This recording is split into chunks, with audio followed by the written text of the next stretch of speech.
So I'm going to introduce Ramez Nam, who, if you didn't join us for our lunchtime book club discussion, you really missed out. He is the author of, among other things, Nexus and Crux, which are the first two in a series, fiction series about technology and policy and what happens when it's kind of sent out into the world at large.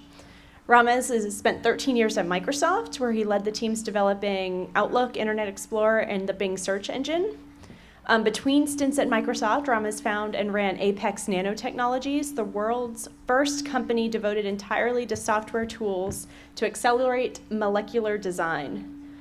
He is an H.G. Wells award-winning author of 4 books, and he lectures on energy, environment, and innovation at Singularity University.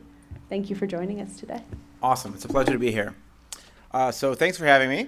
I know it's late and there's dinner ahead and a little bit of a break, so I can't promise to be super fast, but I will try to at least be exciting. So the pitch of my talk, the thrust of my talk, is that we're going to have to change some things. I'm delighted that Stuart Baker was here. I'm going to differ with him on a few topics. I am a humble science fiction writer, but my topic in science fiction, though I wrote it before Snowden came out, eerily presaged some of these topics. And I do have a background in tech. And in tech, I dealt with a few of the issues that we deal with here with data release and so on. This tweet makes the rounds on Twitter from time to time. It's a very cynical tweet. It's very droll. It's very funny. It says you weren't promised a rocket jetpack or a flying car. You were promised a cyberpunk dystopia. Here you go. And in fact, it wasn't just back in cyberpunk days. It's this idea of a future dystopia brought on by technology has been around for a very, very long time. George Orwell wrote 1984, just at the end of World War II. He actually conceived of it during World War II, 1944. It came out in 49. You have maybe seen this scene, lots of drones, workers being brainwashed by the image on the television screen. You're probably more familiar with the version from the Apple ad. This portrays a world where technology is used not just for surveillance, but for mass control, centralized control of the technology. I'm a technology optimist. I actually believe that technology has led to more and more freedom, and that for the most part, the world that we live in now is substantially more free than the world that Orwell lived in and the world that we lived in a generation ago. And I see lots of cases of technology helping people become more free. Maybe you've seen this case, My Stealthy Freedoms. Anyone seen this Facebook page? These are selfies taken by Iranian women of themselves without the veil. They have to do it stealthily because they live in a society that tells them they can't live without the veil. But now they can take these pictures, post them on Facebook, and they're able to form a community of women out in public without the veil, just for a few seconds at a time, but that ephemeral experience becomes persistent when they can share this experience with themselves. Or in the US, a few anecdotal examples. I live in Washington State, so in 2012, we didn't get flying cars, but I felt like we suddenly lived in science fiction when we became one of the states that legalized gay marriage. Now 43% of the United States lives in a state where gay marriage is legal, and we became one of 2 states to legalize recreational or whatever use of marijuana you want. The Freedom House, which has tracked freedom in a variety of ways for a long, long time, sees this rising long-term trend of freedom around the world, political rights and civil liberties, with a tapering off in the last decade, but still some rise. That doesn't mean that it's consistent. There are setbacks, and in fact, it looks like if you zoom in on any given country, it's sort of like a sine wave at times. Maybe it rises in the long term, but sometimes there are very, very sharp setbacks. And we've seen setbacks in places we're very optimistic about. I'm from Egypt, and so things in Egypt has not gone quite the way that I hoped they would at the start of the Arab Spring. Turkey, which was the freest country in that region for quite a long time, has had a bad year. Russia is certainly not quite what we wanted right now. And in the US, there's also been a setback. Not in all axes, certainly, but 9/11 did terrible things to this country. Or it convinced us to do terrible things to ourselves. 3,000 people died on 9/11. 15,000 people were murdered in the United States in 2001. So we overreacted to those deaths. Those deaths, each one of them was terrible. But the PTSD inflicted on the nation convinced us to take a disproportionate response to them out of very good intentions, I believe, for most of those people. And so now you, I think, will know all of this that I will say, but let me just recap quickly. We woke up with the Snowden revelations to the fact that the NSA had access to all of Verizon's phone metadata and really all phone companies. President Obama's response was there were no names, no content in that database, but Stanford Center for Internet showed that 91% of that data could be trivially matched up with actual names. Social connections are one sort of that metadata. Some of you have seen the joke on The Onion. It was a video that Mark Zuckerberg is actually a CIA agent and Facebook is the CIA's project. Well, actually, the NSA's social network is much, much richer because it includes types of relationships between people that Facebook can never match, because Facebook requires an explicit match of some sort, where the NSA can use things like, you may have called them, you have 4 bank accounts under different names, we've associated together, you were in the same room with this person on multiple occasions, which we know from your cell phone data, and therefore we are going to link you together. So all of us may now be linked together. Marcy Wheeler has been eloquent about the fact that the NSA is allowed to go a certain number of hops. Thus far, 3 hops. In new legislation, maybe that'll be reduced down to 2 hops. But the definition of hop may be quite ephemeral, because it may be that simply being in the same location with someone now counts as a link, and that is a hop. Now, location data, as I said, is one sort of metadata that's very interesting. The NSA and DNI Clapper denied for a long time that this was actually utilized by Americans, but then we found out that, in fact, it was. Now, I believe that most people involved in intelligence gathering are very well-meaning people, but the actual slides about the location gathering program are very disturbing about what they reveal about the internal culture. Because whoever authored these slides, and we don't know who that was certainly of the opinion that his audience or her audience would find a reference to 1984 totally acceptable. And that referring to the Apple iPhone and Steve Jobs as Big Brother was okay to do in that business context or that professional intelligence context, and that referring to Apple's customers and American citizens using the iPhone as zombies was totally acceptable in this person's sworn duty as a defender of the Constitution and a defender of United States citizens. So that, to me, is a disturbing comment on the internal culture that exists in this community. Of course, it's not just metadata. We learned recently about the Mystic program that can capture full audio for 30 days of telephone calls. The Bahamas, and then WikiLeaks leaked that the unnamed country is Afghanistan. It stores them for 30 days and allows an analyst to then say, oh, this call or this person's calls, let's store those for longer. The cost of data storage drops by about a factor of 1,000 per decade. The Bahamas has about 1/1,000th the population of the United States. So that says that for the same cost of the program for the Bahamas, in about a decade, you could do the same program for the US. And of course, the black budget is really quite large, about $56 billion, so they probably have more money to spend if they should so choose. We know about PRISM. PRISM was the second story to break, I believe. I think we're actually too frightened of PRISM relative to other things. PRISM is used for a relatively small set of data relative to programs like Upstream, which we don't know the full scope of, but is not restricted by however loose the restrictions are of the FISA court.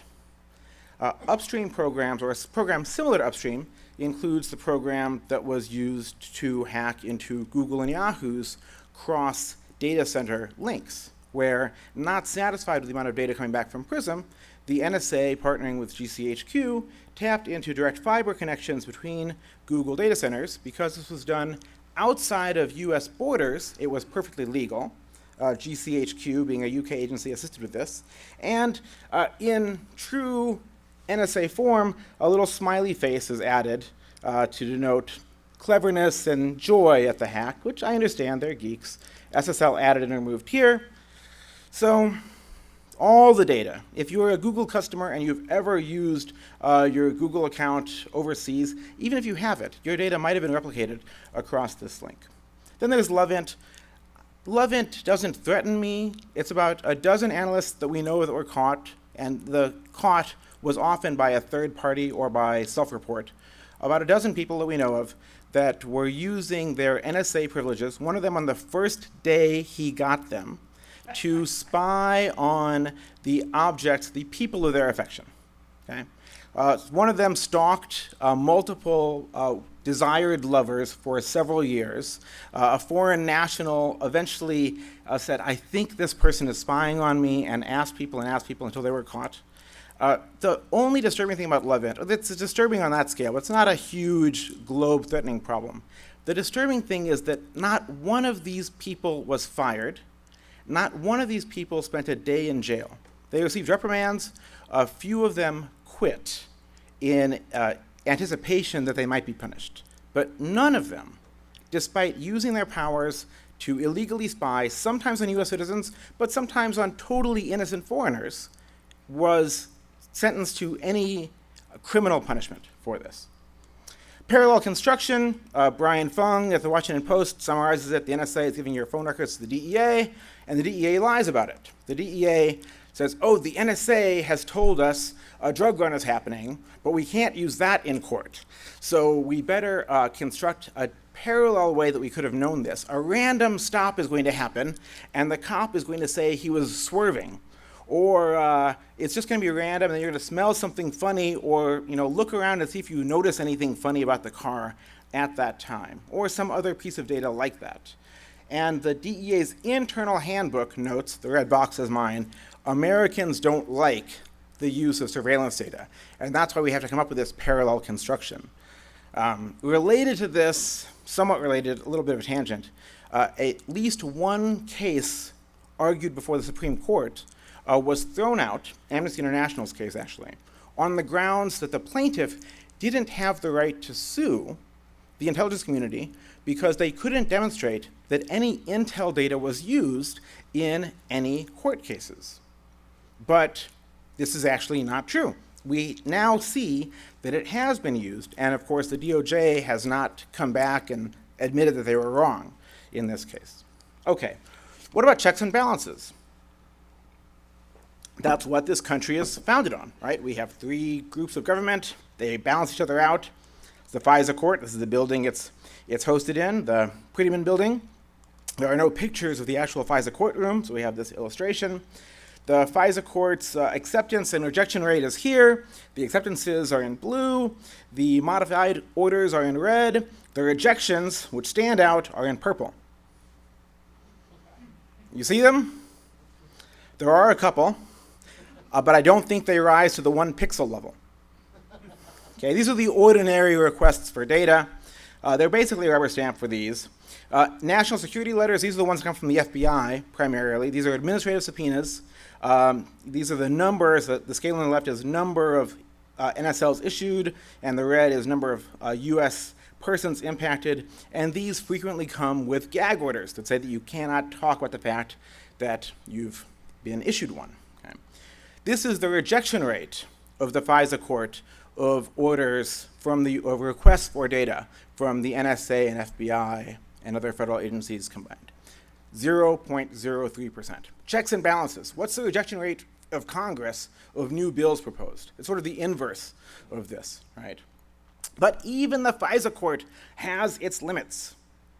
Judge Walton, who retired, no longer the chief judge of the FISA court, but was, even he writes in his documents that were eventually released that he lost confidence in the NSA and nearly shut down the phone dragnet program when he discovered that 17,000 numbers, about 15,000 and a half of these numbers on a list that was being daily tasked and actually presented to humans were numbers that he had ordered them to not look at. For 3 years, they were looking at these numbers, telling him that they weren't. Now, the NSA's argument to him was, our systems are so complex that we didn't know that we were doing this. And I'd actually love to say that I think the NSA was willfully lying. I actually suspect that their argument was totally truthful, and that their systems are so complex and that their internal human processes are so complex that they didn't know that they were doing this. And that itself is a problem. But something else that the judge said in a statement to the Washington Post, the FISC is forced to rely upon the accuracy of what the NSA tells it. The FISC doesn't have the capacity to investigate noncompliance. It is not an auditor. It's not an investigative agency. It's not an enforcement agency. It doesn't look at the cookie jar to see if a hand went into it. It just relies on the NSA saying, or the FBI saying, we didn't touch the cookie jar. We didn't take any cookies. That's what it does. This is not effective oversight. Okay. The problems are not just limited to the NSA. Security cameras are going in everywhere, motivated by well-meaning people, though totally ineffective as far as we can see. This is one frame from a high-res security cam with blow-ups of a few areas inside of it. This is how good they are getting.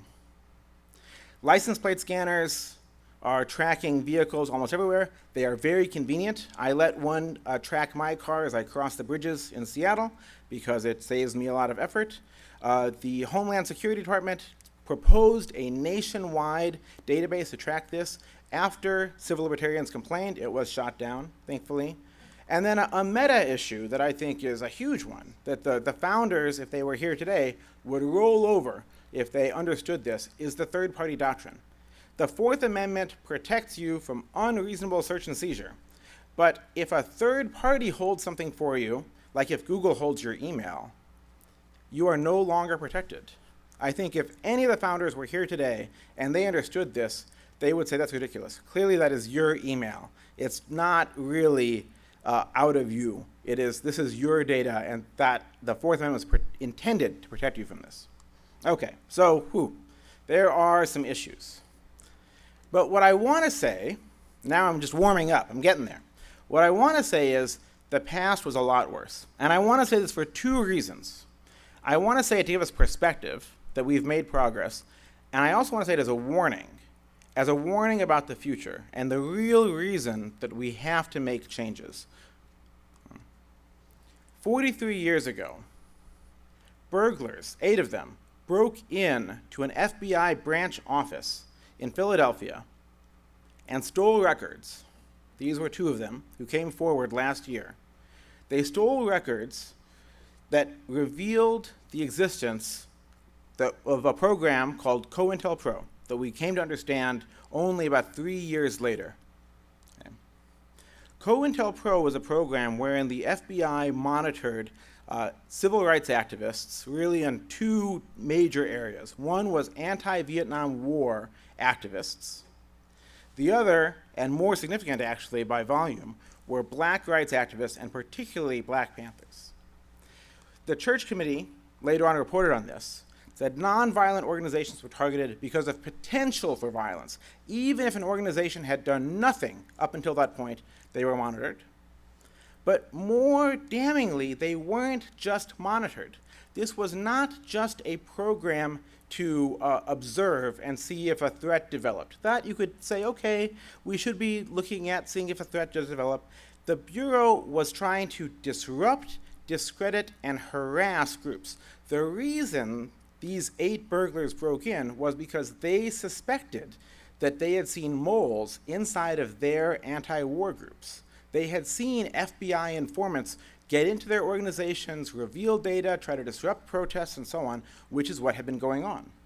The very worst things that had gone in here, there were more worse that I could mention here. There were murders that happened, actually. But the most visceral that I can tell you about is this event. J. Edgar Hoover intensely disliked the civil rights movement, and in particular, Martin Luther King.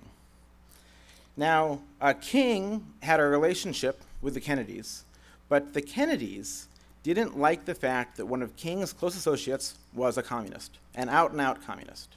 Hoover wanted to plant bugs on King, and he got approval. In the story that most of you know, Hoover just went and bugged Martin Luther King on his own. Hoover got approval from Bobby Kennedy and JFK, someone we all revere. He got approval from JFK to plant bugs on Martin Luther King. And what Hoover found was evidence that Martin Luther King was having an affair. So he recorded this. His agents actually went from hotel to hotel ahead of Martin Luther King, planted bugs in each of them to get this evidence.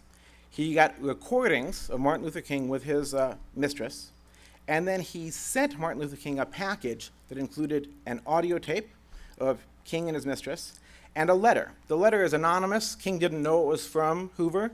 Other agents wrote it, and wrote it as if it was from another black man.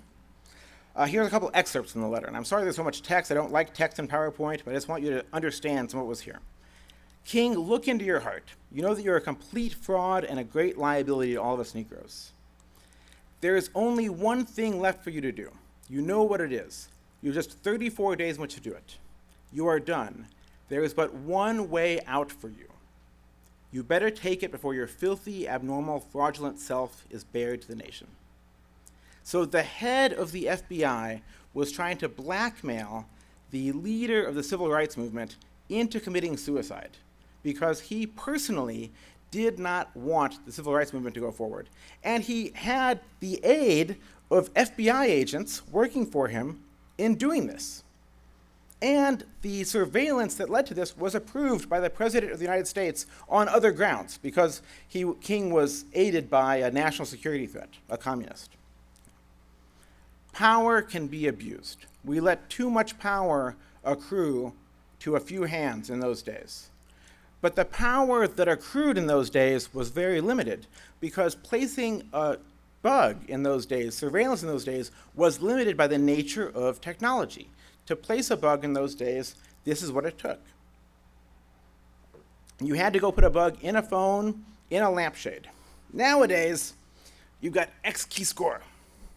This is basically an internal marketing slide from the NSA that is marketing to its analysts. Here's this great tool you can use, X key score. It's everywhere you want to be, okay? It extracts and indexes the metadata in tables, phone numbers, email addresses, log lines, user activity, just all in the same database, merges them for you. You can use it. You can query on the email address. It'll find different things for you. I've got other things you can find. You can search on whatever they've searched on. You can do a query for who's searched on this, who's used Google Maps to search for this location. Okay? Technology is scalable. We love that. Scalable means you can do one thing to many places. It used to be you'd have to go to one hotel room, plant one bug. Now you can bug everyone if you so choose. And that's what makes this dangerous. I believe Barack Obama is very well-meaning and is doing this to protect us from the handful of potential deaths that might happen per year. That is the actual number. I believe that James Clapper is very well-meaning. I believe that the new admiral in charge of the NSA is very well-meaning. I believe that Stuart Baker is very well-meaning. I believe that all of the past NSA directors of the last decade are very well-meaning. But when you go from this sort of scalability to the new level of scalability, you have a technological shift. That is what Stuart Baker was talking about. And when you couple that with the lack of checks and balances that we have today, you have a very, very serious problem. And we need to change that game. Okay? So something has to change there. So how do we change that game? Well, I think there's a few axes there. One is technology, because the technology doesn't just make it easier to surveil, the technology does things in the other direction as well. First, watching the watchman. This is a bit of a digression, but I think it's relevant. In the 1984 model, technology is centralized and it just pushes onto you. But technology goes the other way as well. The idea of cops with cameras on their heads to Orwell would have been very Orwellian. He would have seen only the sinister in this. What we actually see is that these systems reduce police abuse. Because our democratic institutions say if a cop beats you up and there's evidence of it, that cop gets penalized, and the DOJ puts in a program that says that that police department has to get in better shape. Right? Or there's this feller, Officer James Kinsella. He destroyed evidence. He's an officer in Nebraska. He's in jail. He was fired from his department. He's in jail right now, or in jail at least awaiting sentencing, because of this case, the Octavius Johnson case. Octavius Johnson is a fellow who had an order to tow his car. Tow truck driver arrived. wanted to tow the car. Octavius Johnson said, no, there's no reason to tow my car. Tow truck driver called a police officer. It ended up with 28 police officers arriving. He was headlocked, thrown to the ground. The police officers invaded his home, like broke down the door, knocked over his mother, who was in a wheelchair. His two brothers inside the home recorded this with their cell phones. The police officers allegedly took the cell phones and destroyed them to destroy that evidence. The reason that Officer Kinsella was fired, along with 3 other police officers of those 28, and is under trial right now, is because of this video was taken by a neighbor across the street who also had a cell phone and was watching through split blinds and videotaping the whole thing with adequate quality to get audio and to see what was happening. Now, there's no video of what happened inside the building, but there was enough evidence to get 4 of those officers fired. And this is just the beginning. Phones and cameras will get cheaper and cheaper, more and more and more widespread, and this is going to have an impact on at least this part of society. So the technology trends are not just towards more centralization of power. They have a lot of positive impact. This is what David Brin, who I think has keynoted one of these before, talks about as surveillance, watching the watchers. Is that enough by itself? No. Absolutely not. This is where I differ from David. He thinks this is the cure to all of our surveillance problems. It is not, because if you are gay and live in Kenya, this full transparency and surveillance is not the answer to your dreams. In fact, if you're gay and live in Tennessee, it's probably not the full answer to what you want. But it is a start. Okay. 2, more technology, fixing the plumbing. Encrypt all the things, Access says. Well, we're starting on it. The NSA did this hack. Well, it's not possible anymore. Google was already had their sights set on data center encryption. Well, now it's just done. Okay? And other providers are working on it as well. Because in a certain sense, capitalism is not democracy, but they say vote with your dollar. Well, tech companies are seeing their customers vote with their dollars away. And the tech companies, there is a lot of outrage on the part of employees at tech companies, most of whom really want their products to be secure. But B, the tech companies are really quite distressed at the idea of people abandoning their products for fear of having their data stolen. Forward secrecy, sometimes referred to as perfect forward secrecy. This gets rid of the vulnerability of SSL data, SSL sessions being stored and then later on being decrypted if someone, say, legally threatens you to steal your SSL key.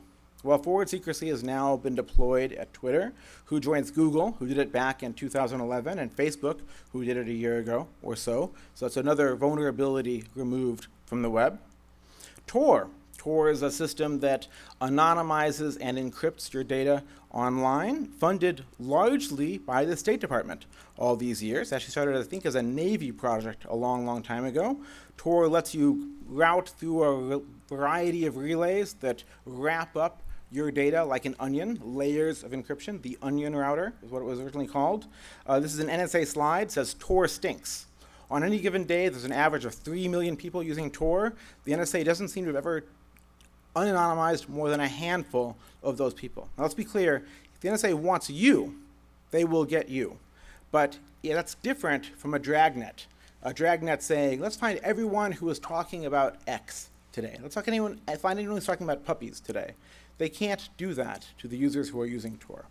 And let's be clear, there's no such thing as perfect security, no such thing as perfect anonymity, but costs can be raised. Dragnets can be made much more painful to do. Let's also be clear about something else. Come back with a warrant, this EFF sticker, I love this, because there is a legitimate role in society for a lawfully executed warrant in a world that has the right checks and balances. We probably don't want a society where there's no way for law enforcement to get data when there's a reasonable evidence that someone has involvement with a crime, right? Where there is probable cause, where there is good evidence, warrants should be served, and there should be a way to get that. So we have to strike a balance here. 3, information wants to be free. I hear it also wants to be expensive, but in this case, let's talk about the free side. Asymmetric warfare. We haven't used that term in a while, but that's what leaking is. When the Citizens Committee, these folks, the 8 burglars, when they took the data out of the FBI office in Philadelphia, they wheeled it out in suitcases. So they cased the place for months. They broke in the middle of the night. They were lock-pick, couldn't pick the lock. They had to use a crowbar to break it off. They had a few hours to go through paper files. They could only access the files that existed in that branch office. They didn't even know what COINTELPRO was. They just happened to find one document that mentioned COINTELPRO. It wasn't until 3 years later we would find out what that even meant. Okay? And they walked out with maybe hundreds of files, maybe thousands. Snowden, we're told, the latest numbers are his crawler might have touched 1.5 million documents that he could have searched. We don't know how many he left with. Maybe it was tens of thousands. Who really knows? And he left with that on one of these, right? And so the difficulty in stopping someone who has boxes and boxes or suitcases and suitcases of files, or stopping this from being copied, is tremendously easier than it is to stop this. As is the ease of searching and finding what you're looking for is made much easier by the scalability of information. Now, maybe somebody wants to know what I had for breakfast. I really, really doubt it. But if you are an organization that is doing something that millions of people might think of as a crime, people want to know it. And so the important things are the things that are most likely to leak. If you are a corporation, a government, any large entity that is doing something important that people in your organization have a conscience, there's a high likelihood that it will leak. Technology, though, is not enough. We live in a democracy, and we have to use the tools of democracy to strike the right balance as well. The Church Commission was a critical piece of finding the right balance after the abuses of the Hoover FBI. If I had given this talk a month ago, I'd be a lot more optimistic about what will happen in Congress. If I'd given it 3 months ago, I'd be a lot less optimistic. Clearly, the House bill is nowhere near effective reform. The Senate must do better than the House. And if not this Senate and this House, then another one in 2 years, or in 4 years, or in 6 years, or in 8 years. This is not a one-time event. This is not 2002. This started in 2001, and we will keep having this conversation for a very long time to come. Oddly, I'm more optimistic about what the Supreme Court will do than I am about Congress right now, because an awful lot of bills are coming before the court, or an awful lot of cases are coming before the court in the next year or 3 years. One that we haven't talked about, but that is quite relevant, is that right now, cell phones, if you're pulled over for a minor infraction, a police officer can take your cell phone and look through it for any data. Your cell phone, of course, connects to potentially all of your data. Minor infraction could lead to everything about your life. That's obviously completely nuts. This case is before the Supreme Court right now. It's been argued, and court watchers seem to expect the court to rein that in, at least to some degree. Very few people seem to know that a federal judge last year ruled national security letters unconstitutional. She stayed her judgment. We know this will go to appeal, and we know it will go to the Supreme Court after that, but I find that encouraging. And of course, the Patriot Act phone dragnet will go to the Supreme Court. Since one federal judge has ruled it's just fine, and another has ruled that it's obviously a Fourth Amendment violation. But the most important court, really, is the court of public opinion. And I say that because the Supreme Court and the members of Congress are members of their society. And we may like to think, with members of Congress is obvious. They ultimately follow what their society does at some remove, at some lag. But we might like to think that Supreme Court members and judges in general rule in some way about a legal abstraction about what the Constitution says, what the law says. But clearly what happens is that they actually follow the zeitgeist at some level. And if you look at what's happening with issues like marijuana, and even more so with issues like gay marriage, it's clear that what's happening is the zeitgeist is happening, culture is changing, and judges around the country are following the culture. They see the direction. In the case of gay marriage, it's most obvious. They see the writing on the wall. They see where history is going. And at some level, many of these judges don't want to go down in history as having been against this historic movement. I think a very similar one of these actually will be, in the long run, the Fourth Amendment and the third-party doctrine. I think at some point, any judge who's born this year in the Supreme Court will find that the third-party doctrine makes no sense, that your data stored in the cloud is still your data. And at some point, we'll get that ruling. Whether it's a judge who was born in the 50s, the 60s, the 70s, I don't know. But eventually this will fall. So, and we're at the very end here. There is a pendulum swing. Events like 9/11 shock people. The trade-off between security and privacy, I don't think it really exists. But in the popular conception, it seems to exist. And so when an event like 9/11 happens, even as much smaller in reality than it is in the public belief, it gets people saying, do whatever it takes to make me safe, and we swing. And then every year that goes by without a 9/11, it swings back. But it doesn't swing back just to where it was. The overall arc of history is to more and more and more freedom. So what can we do? Here's what I think about. I think about communicating clearly and simply, because when we get into these conversations, it's very easy to geek out on details of privacy that most people out there don't understand. I think about making the text simpler and making the defaults more secure and more private from the very beginning. I think about avoiding the extremes, because in communication, the more radical someone sounds, the more their opinion is discredited. I think about rewarding good behavior, because there are good actors out there, and not giving them kudos for taking the right steps risks them not taking further good steps. And ultimately, I think about keeping hope, because we have gone way too far in espionage or in domestic surveillance in the past, and then swung that back, and I think we will do so again. So thank you all very much.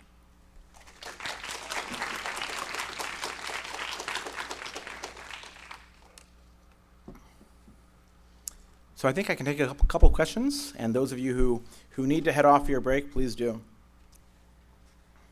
Let me ask a simple one. What's your view of black phone? Do you think it's going to be a good technology, or do you think there are problems with that? I don't know anything about black phone. I think that eventually we'll have a technology like that, but I'm not sure if that is the one or not. You made an interesting observation that I agree with wholeheartedly, and that is that in some senses data security and privacy from an engineering standpoint are the same thing. Because I believe ultimately they require the technical means for us to be able to control our data ourselves. Not just when it's on our machine, not only control access to it, but usage of the data once it goes somewhere else. And I guess my question for you, if technology doesn't develop that level of control so that we can treat our personal information in the digital world the same way we treat it in the analog world, can we actually solve this problem without those sorts of technological leaps? I think we could. It's about trusting the third party as well. So I think I trust, for instance, Google has been very aggressive and Twitter much more aggressive. Twitter the most aggressive in pushing back on government requests for data. So let's use Twitter as the best example there. They've not been 100% as aggressive as I would like, but fairly aggressive. But then you have to say, do I trust the laws that are around them? So technology-wise, I don't think they would do any, I don't think I could do any better than them, for instance. But the law still says they can be served with a secret NSL with a subpoena for my data and be barred from telling me. So that's the problem. At least if the FBI comes for my data, if it's a server in my home, I would actually know that it had happened.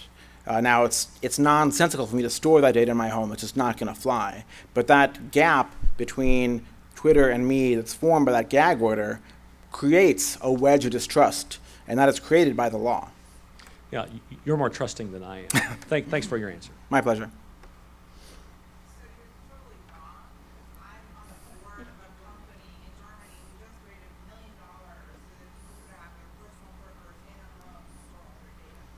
Awesome. I used to run an email server in my home. I gave it up at some point, but I would love to get back to that day, actually. Hi, that was a great talk. Thank you. Thank you. You said that the past was worse in part because there was a lot of political spying and targeting of social justice movements and the like. And I guess my question is, how do we know that that kind of stuff isn't happening now? And it always surprises me how much was happening that people didn't know about back then until the church committee figured it out, and these burglars kind of figured it out, and all of this had been going on for decades, and people didn't know about it. And I think, if anything, I would expect that because of the church committee and what happened back then, that if the intelligence agencies were messing with people, they'd be a lot more careful about it. They wouldn't leave the same kind of paper trail. That information would not be in the official databases to which Snowden had access, for example. And your kid applies to a military academy and doesn't get in, you don't automatically assume it's because you've been messed with by your government, right? So I guess I'm just curious, absence of evidence is not evidence of the absence. On the other hand, it's not evidence either. So, what are your thoughts about not just the potential for abuse, but abuses that might be happening now that we don't know about? Is that conspiracy theorist? Would we know about it? Because as you said, important things get known. Just curious what your thoughts are. It's a great question. I mean, how would we know? When I look at it, so I'm saying when we look at the Snowden data, when we look at, there's some data that was released, 2 different pieces of data that came out of FOIA requests about the FBI spying on Occupy. The FBI spying on Occupy was terrible. It should not have been happening. The data sharing with corporations was inappropriate. The fact that there was at least one known assassination plot against Occupy movement leaders that was never shared with Occupy leaders was terrible. That, though, doesn't rise to even within an order of magnitude of what the FBI did with the Black Panthers or with the anti-war movement. Now, it's possible that there's just stuff out there that never came back. That seems to me to be a stretch. It seems that it would be unlikely that, given the other types of things that we saw Snowden release or that have come back from FOIA requests or so on. There's also, in that same set of FOIA releases that we got about the FBI spying on Snowden, there were some encouraging things. They didn't really get reported on very much. But there's at least one FBI office that refused to do anything about, and one fusion center also that refused to do anything related to Occupy. Said, nope, this is a First Amendment issue, we have nothing to do with it. So I found that actually just the slightest bit encouraging, even though I see it overall as sort of we've forgotten the lessons of the Hoover FBI and trying to slide back towards that a little bit. It's still, the trajectory that I see is not that, but you're right that there could be something beneath the surface, but my hunch is that we would have found some hints of that in the things that have come to light. I guess if I could just chime in a little bit on that last question. I mean, of course political spying is happening. What do we call the grand jury investigation into WikiLeaks? With everyone associated with WikiLeaks, what do we call the GCHQ going after Anonymous, Yep. Which are people engaged in First Amendment protected activity? So I think it would be naive to assume that it's not happening and that, there's no evidence. There's plenty of evidence. Right. But I want to get what your thoughts are about the privatization and outsourcing of intelligence operations to contractors and so on. Do you have any insights there? I'm not sure that I do on privatization, actually, but I will come back actually to the points that you made. So I think the WikiLeaks example, Anonymous example are good ones, and so is Pirate Bay, is the one. So there's a slide I didn't use, actually. It went long enough for you guys, I think, at least for those who felt trapped here involuntarily. The WikiLeaks example is a very good one. There's something that came out of the Snowden docs also where there was an NSA request that went internally to NSA lawyers asking if they could treat WikiLeaks and the Pirate Bay, I don't know why Pirate Bay was in the same category, as foreign intelligence organizations. That would have allowed NSA to treat all members of those organizations, which would be very amorphously defined, as with the same rules as foreign nationals, meaning that they could have looked at all the content of their data and so on, even if they were U.S. citizens on U.S. soil. There's no evidence, at least in the released data to date, that the NSA lawyers said yes. So there, we have just, at least as far as what's been released, I've never seen the trove, there's just the NSA operatives asking, can we have this? The NSA lawyers say, let us get back to you, and that's the end of it. So that's, I think, a little bit positive. Clearly, NSA and FBI have tried to treat these as they've looked at these, they've done spying that we shouldn't have, I think. There's another piece of evidence that they've looked at everyone who went to one of those websites, tracked those IPs.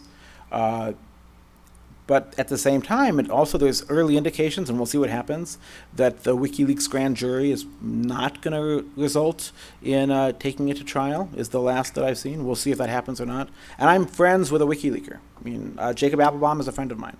So I sincerely hope that it results in nothing, and I'm obviously nervous about what will or will not happen. And I think it's gone too far. Let me say that very clearly. I think it has gone too far. I think we're sliding in a dangerous direction.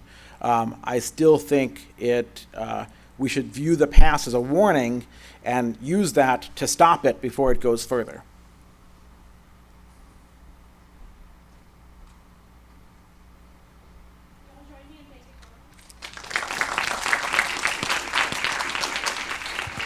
Thank you so very much for coming. We really enjoyed having you. Thank you. I hope you'll join us for the reception tonight. I'm going to release you all into the wild to come back at 7 o'clock in the dining room downstairs for dinner, and then at the reception at the smokehouse afterward. Thank you. And we're wrapping day one.